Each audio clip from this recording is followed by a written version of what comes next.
Tonight we'll be hearing from Kim Straub, who was recently detained by police and taken to a psychiatric facility. Everyone, particularly TIs, must be prepared for what you might encounter when walking into a police station. And tonight I hope we can cover some do's and don'ts about interacting with police during this discussion. And also get some insights on interacting with hospital staff during a detention.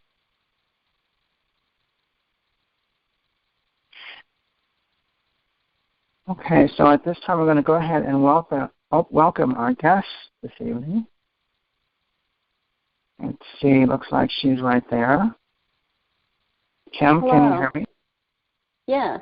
Hi, Kim, and welcome to our call this evening. And appreciate you being here to share with us your experience. This is probably the first time we have actually had someone on to share their detention experience. So we appreciate you coming to share what happened there. So if you want to start at the beginning, Kim, can you tell us, how this came about? Yeah. First, before I forget, I would like to thank some people that, while I was in hospitalized, Derek was helpful, and Dr. Black and Refuge from the Storm were saying prayers for me, and Gloria. A lot of people reached out to me. Lorraine and Neil and Skizit sent things to the facility, but I'll get into that in a minute. I just wanted to make sure I didn't, not say thank you to everybody and mention them. But anyway, okay, I have been a TI certainly for almost 4 years now. It probably started earlier than that, as everybody says, but it was definitely going on since I was a whistleblower at my work.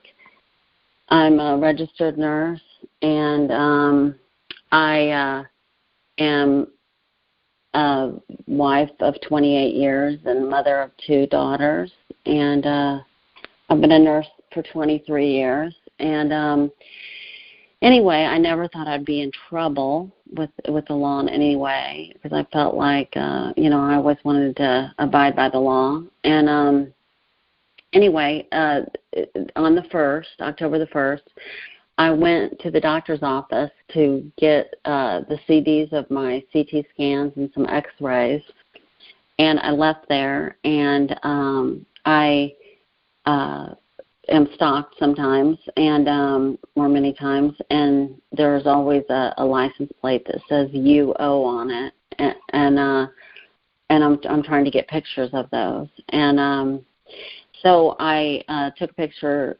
There was 3 just from my house to the doctor's office. There were 3 of those, so I took pictures of them, and one person rolled down the window and said, "Why are you taking a picture of me?" And I said, "Well, I've had a problem with stalking, and I thought you might be involved in the stalking, so I took a picture." And they were like, "Oh, okay."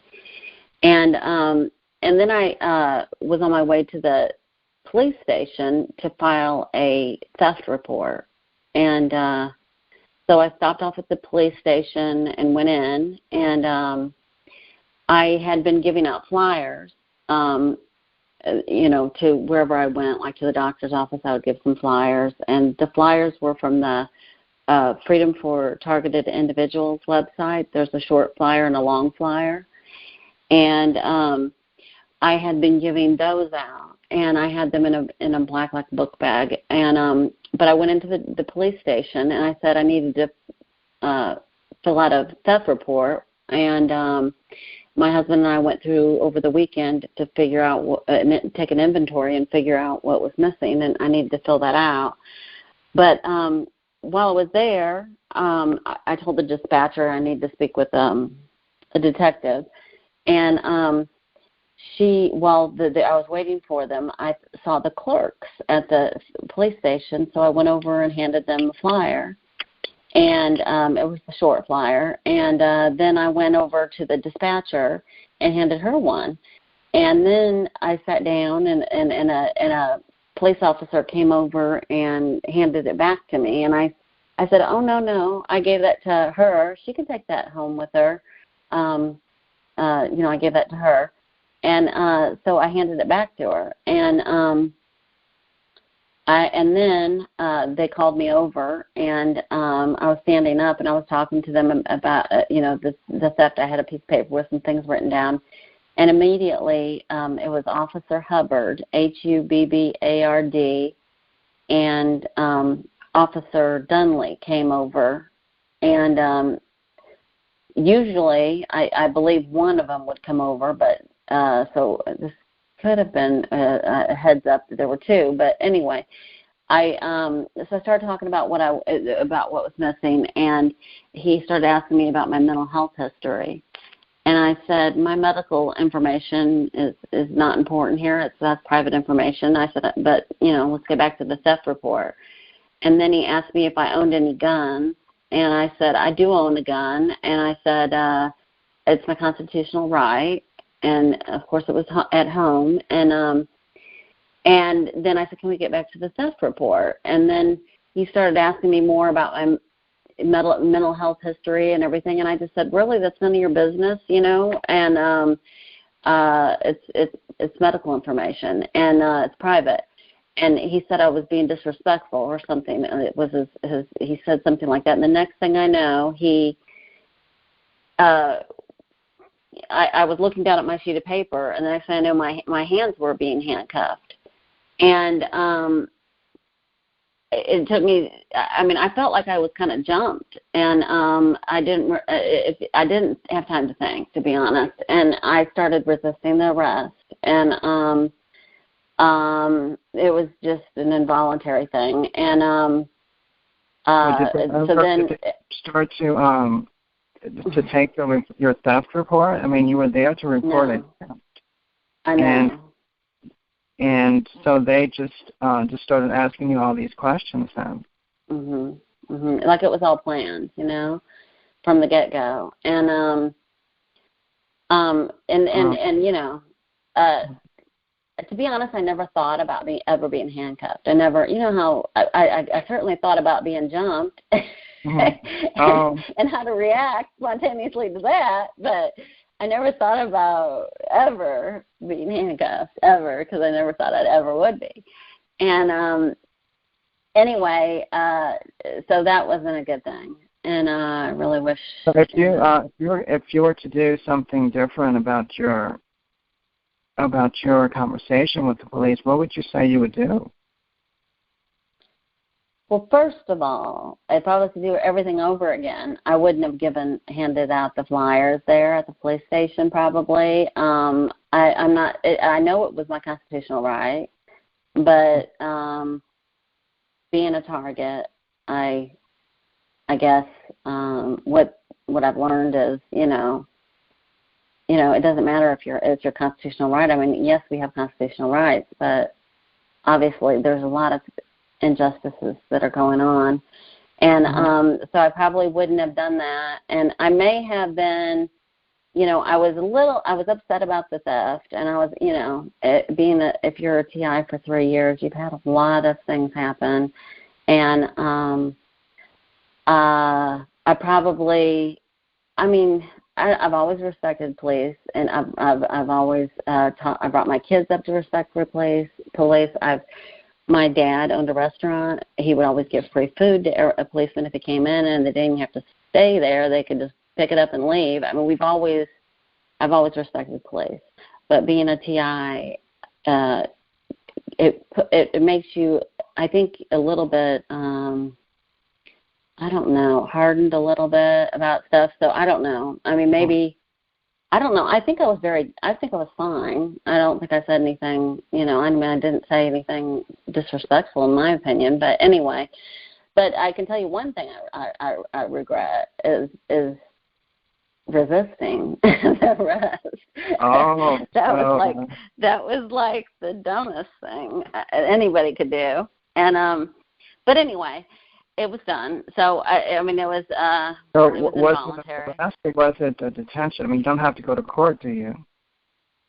No, as a matter of fact. And, I mean, to be honest, in my wildest dreams, I never thought I'd ever be handcuffed. So, you know, I reacted. I didn't even know he was handcuffing me. Honestly, I didn't have that much time to think. And but anyway, so I did resist the arrest, and then at first, of course, until I realized he was handcuffing me, and then I was like, okay, and then that was it. But anyway, then he took me. They patted me down and everything in front of the police car, and then I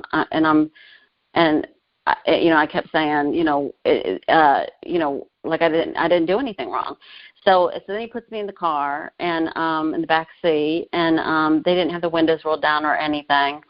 I didn't know what they were going to do with me, to be honest. And at that point, for 15 or 20 minutes, I was in the police car without the windows rolled down or anything. It was hot, and then they came and rolled down the front window halfway, like there was a dog in the car or something. And then he called my husband, and he started saying things. And from what I could hear, it was something like something about what I did. And I started yelling, he's lying. I did nothing. I did absolutely nothing. I said I was yelling to my husband so he could hear me, I thought, or I don't know if he could hear me or not. I never asked him. And then I was yelling, and then it was about the time that some people were getting off work, I guess, from the police station, and so I was yelling that I did absolutely nothing wrong. It was kind of stupid, but I wanted to, make it public that I did nothing, and he was handcuffing me and putting me in the car. So anyway, after he finally got in the car, and he told me that he was taking me to Lakeside Behavioral Health Center. And I said, why? What are you going to tell them? Since I'm a nurse, I knew that you can't be admitted into a psych facility without, being homicidal, suicidal, threat to yourself or others, or grossly psychotic. You won't. They can't. And I wasn't going voluntary, so I knew it was going to be involuntary. And I said, what are you going to say to them? And then he didn't say anything, but the whole way I kept saying, I'm not suicidal, I'm not homicidal, I'm not a threat to myself or others, and I'm not psychotic. What are you going to say to them? Are you going to tell them a lie? What are you going to say to them? And I talked to him the whole way, and then, I said some other things. I guess I was pleading in a way, in my own way. I was just like, you're going to get old. Kim, are you there? Back at your. Okay, you can't hear me. Yeah, you kind of blanked out for a few seconds, but you were saying something about getting old, and then you went blank. Okay, that I was just trying to kind of talk to him. I guess make him think about what he was doing, taking an innocent person and trying to bring him into a psych facility for no reason. And but it didn't matter. He just he didn't say anything to me.